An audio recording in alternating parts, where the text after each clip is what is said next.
پھر ہمارے اپنے ملک کو کمزور کر رہی ہیں یہ چیزیں.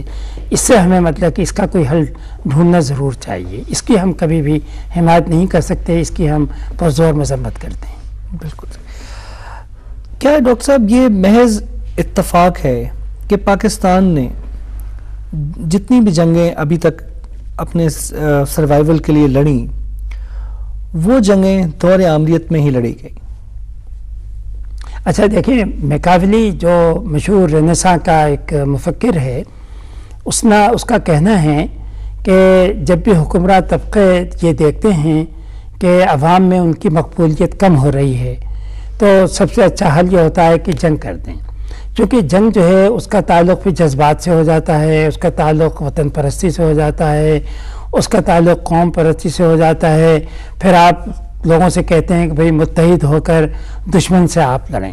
تو اس لیے دیکھیں کہ ہمارے ہاں جنگیں جتنی بھی ہیں عامروں کے زمانے میں ہوئی, ایوب خان کے زمانے میں 65 کی جنگ ہوئی, ضیاء کے زمانے میں, ضیاء کے زمانے کے اندر بنگلہ دیش کے ساتھ ہماری جنگ ہوئی, ہندوستان کے ساتھ جنگ ہوئی, پھر ضیاء کے زمانے میں افغانستان کا مسئلہ ہوا ہے, مشرف نے کارگل کی جنگ کی. اس کی وجہ جو یہ ہوتی ہے کہ ان عامروں کے پاس چونکہ عوامی مقبولیت کوئی نہیں ہوتی ہے اور نہ ہی عوام کی کوئی حمایت ان کے پاس ہوتی ہے, لہٰذا جب بھی ان کی مقبولیت کم ہو تو سہارا ڈھونڈنے کے لیے یہ سمجھتے ہیں کہ جنگ کے ذریعے سے لوگوں کے جذبات کو ابھار کے, لوگوں کے جذبات کو اشتعال دے کر وہ اپنی مقبولیت کو بڑھا لیں گے. تو اس لیے آپ دیکھیں کہ جمہوری حکومتیں جو ہیں وہ جنگ سے کتراتی ہیں, جنگ نہیں کرتی ہیں. ہمارے ہاں صحیح آپ نے کہا جتنی جنگیں ہوئی ہیں وہ عامروں کے دور حکومت کے اندر ہوئی ہیں, اور اس کے پیچھے جو ہے وہ محض یہ ہے کہ اپنی ناکامیوں کو چھپانے کے لیے انہوں نے ان جنگوں کو لڑا ہے. ڈاکٹر صاحب, ہندوستان کی تاریخ کی اہم جنگیں کون سی ہیں اور ان کے تاریخ پر کیا اثرات مرتب ہوئے؟ اچھا, کافی مطلب کہ ایک عجیب ہے. جیسا میں نے کہا کہ ایک تو قدیم ہندوستان میں جنگیں ہوتی تھیں. اچھا, یہ جو جنگیں ہوتی تھیں یہ بھی بڑی محدود بھی ہوتی تھیں اور ایسی بھی جنگیں تھیں کہ جن کا تھوڑا سا دائرہ بڑھا ہوا تھا. ایک یونانی سیاح یہاں پر آیا اور اس نے اپنا بڑا دلچسپ مشاہدہ اس نے پیش کیا.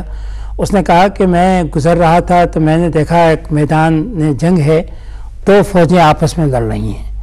تو ادھر جنگ ہو رہی تھی. اس نے کہا تھوڑی دور فاصلے پر ایک کسان جو ہے بہت اطمینان سے ہل چلا رہا تھا اور کھیتی باڑی کر رہا تھا, یعنی اس کو اس جنگ سے کوئی غرض نہیں تھی. چونکہ یہ تھا کہ اس نے کہا یعنی مطلب یہ ہوتا ہے کہ بھئی یہ تو حکمرانوں کی جنگیں ہیں, کشتریز جو ہیں وہ لڑ رہے ہیں, میں کسان ہوں, میرا کام کھیتی باڑی کرنا ہے اور مجھے تو ان کے ماتے رہتے ہوئے لگان دینا ہے, یہ لڑتے رہیں میں اپنا کام کرتا رہوں. تو ایک تو لوگوں کا یعنی جنگ کے بارے میں یہ رویہ تھا. لیکن دوسرا مطلب کہ ایک رویہ جو تھا جو ہندوستان کے اندر جنگیں ہوئی ہیں کہ کبھی کبھی جیسا میں نے کہا صرف میدانی جنگ میں فیصلہ ہو جاتا تھا. مثلا پانی پت کی پہلی جنگ جو بابر اور ابراہیم لودھی کے درمیان ہوئی ہے, بابر کو اس جنگ میں کامیابی اس لیے ہوئی کہ اس کے پاس توپ خانہ تھا جبکہ ابراہیم لودھی کے پاس توپ خانہ نہیں تھا. حالانکہ بہادری سے وہ بھی لڑا اور لڑتے ہوئے جنگ کے اندر مارا بھی گیا, لیکن ٹیکنالوجی کے ڈیولپمنٹ کی وجہ سے اس کو ہم کہیں اس کو شکست ہوتی ہے. اور پانی پت کی اس جنگ کے بعد ہی جب بابر دہلی پہ قابض ہوتا ہے, آگرے پہ قابض ہوتا ہے, تو وہ پوری سلطنت اس کو مل جاتی ہے. یہی ہم پانی پت کی دوسری جنگ میں دیکھتے ہیں کہ جس کے اندر ہیمو کی اور مغلوں کی جنگ ہوئی ہے, جس میں اتفاق سے ہیمو کی آنکھ میں تیر لگ جاتا ہے تو وہ ہاتھی سے نیچے اتر آتا ہے اور فوج دیکھتی ہے کہ ان کا سردار نہیں ہے تو وہ میدان جنگ سے فرار ہو جاتے ہیں اور مطلب مغلوں کو فتح ہو جاتی ہے. اچھا, تو اس طرح سے آپ دیکھیں کہ ایک جنگ کبھی کبھی فیصلہ کر دیتی ہے. شہنشاہ کو جو چوسا کی جنگ ہوئی ہے, جو اس میں کامیابی ہوئی ہے, وہ بھی ہمایوں کی شکست ہوئی ہے, اسے ایک جنگ نے فیصلہ کر دیا. یہی ہم دیکھتے ہیں کہ جب ان کی آپس میں مغل شہزادوں کی یعنی دارا شکو اور اورنگزیب کی کے درمیان سامو گڑھ کے مقام کے اوپر جنگ ہوئی ہے تو دارا کو شکست ہو جاتی ہے تو وہ فیصلہ کر دیتی ہے اس کی تقدیر کا. تو ایک جنگ کبھی کبھی فیصلہ کر دیتی تھی کہ سلطنت کس کے پاس جائے گی, حکومت کس کے پاس جائے گی. اچھا, یہ تو ہوا. اس کے علاوہ بھی اور مطلب کہ آگے چل کے مشہور جنگیں ہیں. مثلا ساؤتھ ہندوستان میں، جس کو ہم کہتے ہیں جنوبی ہندوستان میں، وہاں پر 3 مسلمان ریاستیں تھیں، یعنی احمد نگر کی، گولکنڈہ کی اور ایک اور ریاست تھی.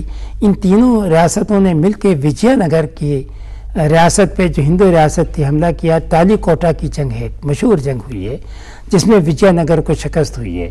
تو اس جنگ نے بھی جنوبی ہندوستان کی قسمت کا جو ہے وہ فیصلہ کر دیا. اسی طرح اگر آپ آگے چل کے آئیں، یعنی جب یہاں پر انگریز آتے ہیں تو 2 جنگوں نے دیکھا جائے تو ہندوستان کی قسمت کا فیصلہ کیا، جو اس وقت لوگوں کو محسوس نہیں ہوا. مثلا جو سراج الدولہ اور یعنی کمپنی کے درمیان پلاسی کی جو جنگ ہوئی ہے، معمولی سی جنگ تھی، یعنی کوئی لڑی بھی زیادہ نہیں گئی، لیکن اس جنگ نے ایک طرح سے فیصلہ کر دیا کہ بنگال جو ہے وہ انگریزوں کے پاس چلا گیا. اور اس کے بعد دوسری جو اہم جنگ ہوئی ہے وہ 1662 میں ہوئی ہے، جو بکسر کی جنگ کہلاتی ہے، جس میں مغل بادشاہ شاہ عالم بھی تھا، جس میں بنگال کا نواب جو ہے میر قاسم بھی تھا، جس میں اودھ کا نواب جو ہے شجاع الدولہ بھی تھے، اور دوسری طرف انگریز تھے. یہاں پر جب انگریزوں نے ان کو شکست دی ہے تینوں کو، تو اس نے ہندوستان کا قسمت کا فیصلہ کر دیا. چونکہ اب اس کے بعد ہندوستان میں کمپنی کی مخالفت کرنے والی کوئی ایسی طاقت جو ہے وہ نہیں رہی تھی، اس لیے انہوں نے ایک ایک کر کے پورے ہندوستان کو فتح کر لیا. ڈاکٹر صاحب، آپ نے ذکر کیا کہ بارود اور آچھی اسلحے کی طاقت نے ملکوں کو فتح یاب کیا، لیکن انگریزوں کے حوالے سے وہ یہ کیوں شکست کھا گئے؟ اچھا، اس میں انگریزوں کے حوالے سے بھی ٹیکنالوجی کو بھی دخل ہے. دونوں باتیں ہیں. ایک تو انگریز فوجیں جو ہیں ان کے اندر بڑی تنظیم اور ترتیب ہوتی تھی، ایک جس کو ہم کہتے ہیں ڈسپلن. چونکہ یہاں جب مغلوں کے زمانے میں فرانسیسی سیاح برنیئر آیا ہے تو اس نے یہاں جب فوجوں کو دیکھا، ہندوستانی فوجوں کو، تو اس وقت اس نے کہا تھا ہمارا تو ایک فرانسیسی جنرل جو ہے وہ 20,000 کی فوجیوں کی مدد سے ان لاکھوں کو شکست دے سکتا ہے. فرق کیا تھا کہ یہاں ہمارے ہاں ترتیب و تنظیم یا ڈسپلن جو ہے وہ نہیں تھا. ایک تو انہوں نے فوجی ڈسپلن تھا، اور دوسرا جو ہے ٹیکنالوجی بھی تھی. ہماری ٹیکنالوجی ابھی تک یعنی اتنی آگے نہیں بڑھی تھی، ان کے پاس ٹیکنالوجی بھی آ گئی تھی. تو ان 2 چیزوں کی وجہ سے انگریزوں نے یعنی ہم پہ فوقیت جو ہے وہ حاصل کی. تیسری بات جو ہے جو بڑی اہم ہے وہ مطلب کہ یہاں مطلب کہ سازشی ماحول جو تھا وہ بھی تھا. اب مثلا پلاسی کی جنگ میں میر جعفر نے انگریزوں کا ساتھ دیا، اور یہی صورتحال آگے چل کے ہم دیکھتے ہیں. جب ٹیپو سلطان کو شکست ہوتی ہے تو اس میں بھی یہ تھا کہ نظام دکن جو ہے وہ انگریزوں کے ساتھ تھا، مرہٹے انگریزوں کے ساتھ تھے، ٹیپو سلطان علیحدہ سے اکیلا تھا. تو یہ جو وجوہات تھیں کہ ہندوستان میں اس وقت تک ایک قوم ہونے کا احساس بھی نہیں تھا، اور نہ ہی انہیں یہ احساس تھا کہ یہ جو انگریز یہاں پر قابض ہو جائیں گے تو ایک طرح سے ہم ان کے ماتحت ہو جائیں گے.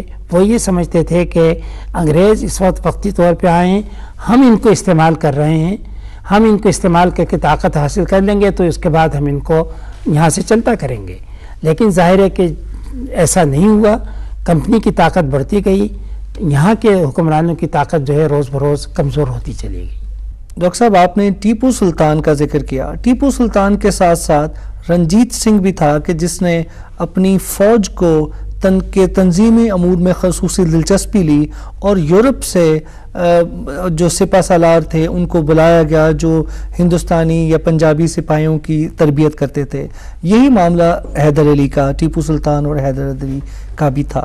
لیکن اس کے باوجود یہ دونوں جو